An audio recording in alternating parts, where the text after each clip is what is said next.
Halo, saya Dr. Gigi Sofa. Halo, saya Dr. Gigi Yoga. Halo, saya Dr. Gigi Arkaza. Kami Dr. Gigi internship di Puskesmas Tambak. Karang gigi adalah lapisan yang berasal dari sisa makanan yang mengandung bakteri, mengeras dan menempel di permukaan gigi berwarna kekuningan. Biasanya, karang gigi seringkali ditemukan di bagian dalam gigi, bagian rahang bawah. Sisa makanan atau plak yang menempel pada permukaan gigi yang tidak dibersihkan secara rutin tiap hari, nanti lama-kelamaan akan terjadi pengerasan pada permukaan gigi dan membentuk karang gigi. Nah, jika sudah terbentuk karang gigi, nantinya sudah tidak dapat dibersihkan lagi dengan hanya menyikat gigi saja. Apa sih dampak yang dapat disebabkan oleh adanya karang gigi yang dibiarkan terus-menerus di permukaan gigi? Yang pertama akan menyebabkan adanya bau mulut. Dan kemudian dapat juga menyebabkan penyakit gusi seperti yang disebut sebagai gingivitis dan juga periodontitis. Apa sih gingivitis itu? Gingivitis adalah penyakit keradangan pada gusi yang secara visual dijumpai seperti tanda-tanda gusinya mengkilap, berwarna kemerahan, dan juga adanya pembengkakan pada gusi atau gusi tampak lebih besar daripada gusi yang normal. Nah, ketika karang gigi dibiarkan, padahal sudah menyebabkan gingivitis, akan berlanjut ke penyakit yang lebih parah, yaitu penyakit periodontitis. Penyakit periodontitis ini dikarenakan adanya penurunan tulang sehingga menyebabkan gigi menjadi goyang dan juga adanya terasa sensasi lebih ngilu pada gigi.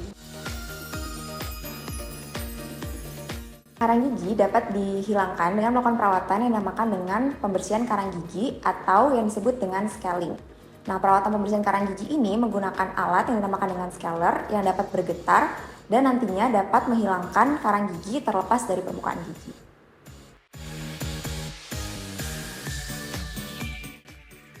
Perawatan pembersihan karang gigi atau yang dinamakan dengan scaling dapat ditanggung oleh BPJS, namun harus sesuai indikasi medis dari dokter dan bukan merupakan alasan estetika. Scaling dapat juga dilakukan pada ibu hamil, namun harus memperhatikan usia kehamilannya, yaitu baiknya dilakukan pada trimester kedua pada bulan keempat hingga 6 kehamilan.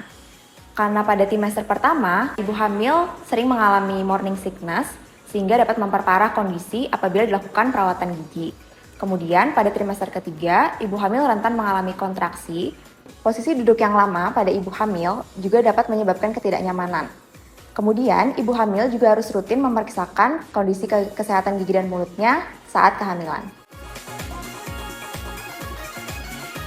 Setelah dilakukan perawatan scaling, gigi yang tadinya tertutupi oleh karang gigi menjadi terbuka dan biasanya menimbulkan reaksi ngilu. Reaksi ini merupakan reaksi yang normal dan dapat diatasi dengan mengurangi konsumsi makanan atau minuman yang terlalu manis, terlalu asam, maupun terlalu dingin. Obat kumur tidak memiliki manfaat langsung terhadap karang gigi, namun obat kumur dapat mengurangi terjadinya akumulasi plak dan dapat mencegah terbentuknya karang gigi. Karena obat kumur dapat menghilangkan sisa-sisa makanan yang masih tersisa setelah kita melakukan penyikatan gigi. Pilihlah obat kumur sesuai aturan dan juga gunakan obat kumur sesuai indikasi penggunaan. Pertanyaan selanjutnya, gimana sih caranya supaya karang gigi kita nggak banyak? Yang pertama adalah dengan menyikat gigi secara rutin. Sikat gigi yang baik dilakukan minimal 2 kali sehari, yang pertama pagi hari setelah sarapan dan malam hari sebelum tidur. Selain menggunakan sikat gigi dan pasta gigi, dapat juga dibantu menggunakan dental floss untuk membersihkan sisa-sisa makanan yang ada di sela-sela gigi dan gusi. Selain itu, konsumsi buah dan sayur juga dapat meningkatkan kesehatan gusi dan membantu pembersihan alami rongga mulut. Selain mengkonsumsi makanan yang bernutrisi dan juga melakukan pembersihan area rongga mulut, kita juga perlu melakukan pemeriksaan rutin ke dokter gigi 6 bulan sekali untuk mengetahui kondisi rongga mulut kita. Selain itu, hindari juga kebiasaan buruk seperti merokok, konsumsi alkohol, agar tidak memperparah kondisi rongga mulut kita.